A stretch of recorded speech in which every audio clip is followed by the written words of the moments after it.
From my own personal perspective, Euro 2020 was absolutely unforgettable. After the last 18 months, to be able to watch England in a major tournament and to support this incredible team was a privilege and a joy that I will forever cherish. Ultimately, the tournament began in Rome, and that is where the trophy ended up, with Italy crowned as deserved winners, albeit only via a penalty shootout at Wembley against England.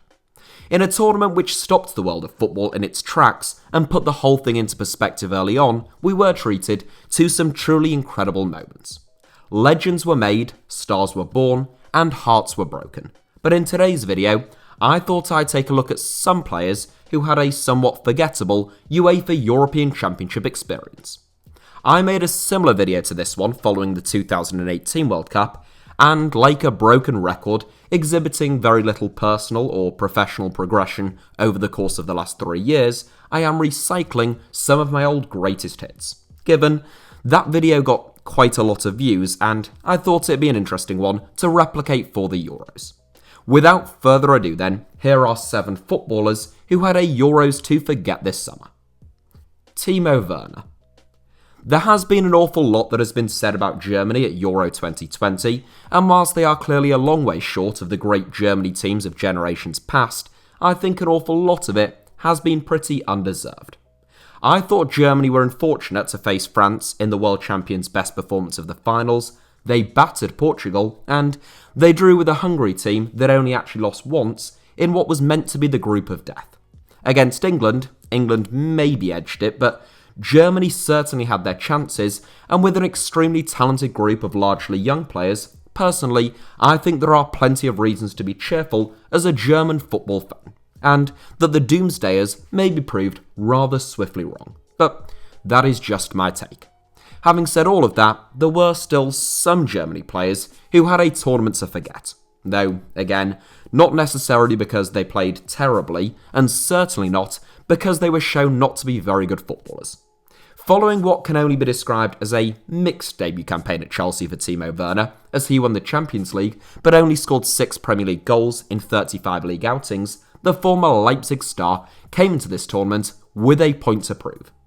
Always a threat, Werner's pace and excellent movement means that he is never lacking when it comes to goal-scoring opportunities.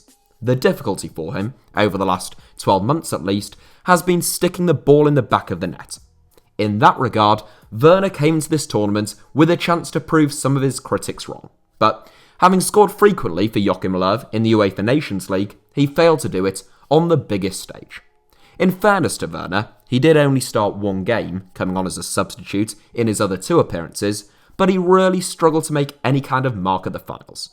His first start came against England, but back in the city where he plays his club football, Werner spurned a one-on-one as he was denied by Jordan Pickford, and Joachim Löw chose to substitute him in the 69th minute and play out the rest of that game without a recognised centre-forward on the pitch. Grzegorz Krychowiak. Given the presence of Robert Lewandowski and a fairly talented generation of players all round, Poland have been one of the great underachievers at major tournaments over the last decade. In 2012, despite co-hosting the Euros, they failed to get out of the group stage. They didn't qualify for the 2014 World Cup, they exited in the group stage once again at the 2018 World Cup, and they were dumped out at the same stage yet again at Euro 2020, despite the lenient progression policy following the expansion to 24 teams in 2016. Euro 2016 is the only tournament since 1986 in which Poland have reached the knockout stage, getting knocked out in the quarterfinals by Portugal in a penalty shootout. Grzegorz Krychowiak ought to have been one of Poland's talismen in recent years, having earned a big reputation following successive Europa League crowns with Sevilla and a move to PSG. However, Krychowiak struggled for game time in Paris, and wasn't quite the inspired loan signing that West Brom had hoped, as the Baggies finished bottom of the Premier League during his season on loan at the club just a few years ago. Nonetheless, Euro 2020 was an opportunity for Grzegorz Krychowiak to exhibit his undeniable talent and prove any critics wrong. A really gifted footballer who can dictate the tempo of games and pick passes in his sleep at his best, Krychowiak had, well, a horrific Euros. He was sent off for committing 2 bookable offences in Poland's opener against Slovakia, effectively costing his team, who looked to be in the ascendancy at the time, either 3 or at least 1 point, and ultimately costing them group stage progression. He was suspended as Poland drew with Spain, but returned to put in a miserable performance against Sweden as Poland lost 3-2. Krychowiak looked laborious all game, picking up a yellow card in the 74th minute and being substituted 4 minutes later. Poland looked markedly improved after he went off. Thomas Müller. I flirted with including Alvaro Morata in this 7 since his penalty against Italy was very Morata-ish, and I couldn't help but feel bad for him. But in truth, I actually thought he played quite well at the Euros. Clearly, he is not a cold-blooded David Villa-style striker who you would put your mortgage on when it comes to gilt-edged chances. But his movement was good, as it always is, and his goal in that Italy game was actually outstanding. With 3 goals, Morata actually scored as many goals at the Euros as Raheem Sterling and Robert Lewandowski, so I think it would be wrong to include him. Thomas Müller, on the other hand, who is a player, as most of you will know, that I absolutely adore, failed to score a single goal at Euro 2020, despite being presented with chances that we are used to seeing him dispatch with consummate ease at Bayern Munich.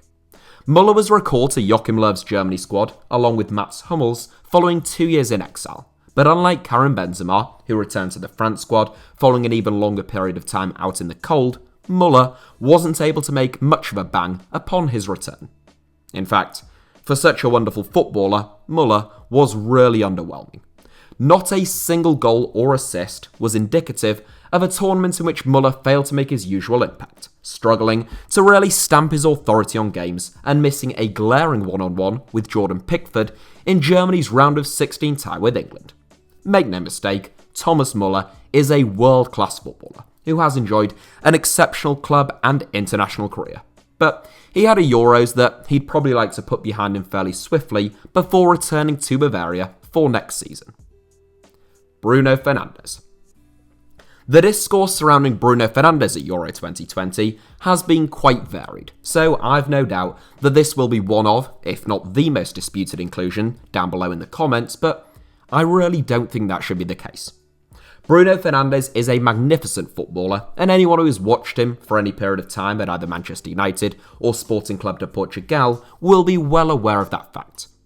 I am not casting aspersions on any of the players in this 7. In fact, in some cases, it's precisely because they are so good and expectations of them are so high that their impact at Euro 2020 was so underwhelming. And I'm not even saying that was entirely or even mostly of their own doing. In the case of Bruno Fernandes, who I think was largely ineffective at this summer's Euros, the Portugal team really is not geared up to get the best out of him. Fernando Santos plays a very defensive style of play against, well, almost anyone half decent, despite having a squad packed full of quality. And much of Portugal's threat is very heavily orientated around Cristiano Ronaldo, who is now the joint highest scorer in the history of men's international football. Where does that leave Bruno Fernandes? Well, at the Euros, it left him looking relatively lost in midfield. His passing was accurate enough, neat and tidy at all times, but it was rarely penetrative, and he even more rarely picked the ball up in areas of the pitch where he was able to do real damage. Part of that falls on Santos' head, though obviously Fernandes cannot be absolved of all responsibility. He sets himself famously high standards, and his inability to make a mark at this tournament and to stamp down some authority as Ronaldo's heir in the Portugal squad will no doubt have disappointed him more than anyone else. Matthijs de Ligt. It's quite remarkable how much Matthijs de Ligt has achieved at the age of 21, and his career has already had a fair few ups and downs. He enjoyed a meteoric rise at Ajax, becoming club captain at the age of 18 and leading his team into the semi-finals of the Champions League. That was followed by a difficult start to life at Juventus following an enormous move where he was thrust straight into the team earlier than expected due to injuries. But he bounced back during his second campaign, proving his character and quality during what was actually quite a poor season by Juventus's extraordinarily high standards. Euro 2020 was another setback for De Ligt, but only a minor one, I have no doubt, on his route to becoming a generational great in terms of that centre-back position. De Ligt's tournament will be remembered primarily for his handball against the Czech Republic, which saw him sent off, and the Netherlands subsequently lost that game 2-0.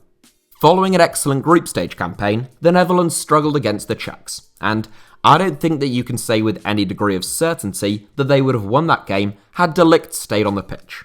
But they certainly would have had a better chance of success. As Gary Neville said in his post-match coverage of the game, De Ligt's attempt to atone for his initial error, with a secondary, much more damaging error that saw him sent off, is highly symptomatic of inexperienced defenders, even excellent ones such as himself. It wasn't a great tournament for De Ligt then, even up to that point in truth, but he will bounce back from that I'm sure, and prove himself as the top-class centre-back that he is. Wojciech Szczesny. Wojciech Szczesny has obviously come an awfully long way at Roma, and then at Juventus, since his days as a rotation option or brief number one at Arsenal, but he does sometimes seem to have a fondness for rolling back the years when he pulls on a Poland shirt. One of the outstanding goalkeepers in Italian football for the last 5 or 6 years, Szczesny has actually won both the Premier League Golden Glove, jointly with Petr Cech, in the 2013-14 season, and the Serie A Goalkeeper of the Year award in 2019-20. Poland are not lacking when it comes to goalkeepers, and they have the even more experienced and fellow former Arsenal man Łukasz Fabianski, who has won the exact same number of caps as Szczesny, though he is 5 years older than the Juventus number one. For all his talent, Szczesny's tournament record has been pretty sketchy at best. In the opening game of Euro 2012, which Poland co-hosted, Szczesny was sent off, and he didn't play again at the finals. And at the 2018 World Cup, Szczesny conceded 5 goals in his first 2 games against Senegal and Colombia and was dropped for the final group game. He would have been hoping to put in a performance at a major tournament that he could really be proud of then at Euro 2020, but things didn't get off to the best of starts. Szczesny became the first goalkeeper ever to concede an own goal at the European Championships in Poland's opening game against Slovakia, albeit somewhat unfortunately. He didn't keep a single clean sheet at the finals and conceded thrice against Sweden in what was, in truth, another pretty forgettable tournament for the big man. Kylian Mbappe. I have saved the best until last, and by that I mean the best player, rather than the player who had the best tournament. In truth, this 7 is packed full of players who I think are fantastic footballers, and there is no more emphatic example of that being the case than Kylian Mbappe, who is, simply put, one of the best players in the world. Following an outstanding 2018 World Cup, where Mbappe put in superb knockout stage performances against both Argentina and Croatia, much was expected of him at Euro 2020. He has become an even more prolific goal scorer and even more complete footballer in the 3 years since that tournament, and he would also be joined by the outstanding Karim Benzema, further strengthening France's already loaded squad and starting 11. It looked like a recipe for success, but France and Mbappe failed to fulfill that potential.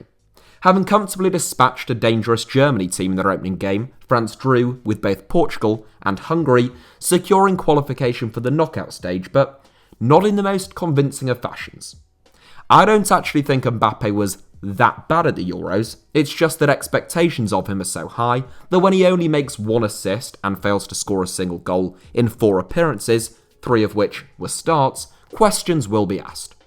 Mbappe was also obviously denied from the spot in France's 5th and final penalty of their shootout defeat against Switzerland in the round of 16 by Yann Sommer, making it a tournament that Mbappe, who is still only 22 years old, will want to put behind him as soon as possible. I have, yet again, absolutely no doubt that he will do just that, using it as extra motivation going forward as he cements his status as one of the best young players of the entire 21st century. So that is it for today's video, but thank you all as ever for watching. Hit the like button if you enjoyed today's video, let me know your thoughts down below in the comments, and make sure that you are subscribed and have notifications turned on for HITC7s. Apologies if my voice is still not quite there, that is from the Euros and particularly the final, which wasn't that long ago. You can also find me on Twitter or on Instagram by the username @HITC7s on both, should you wish to do so.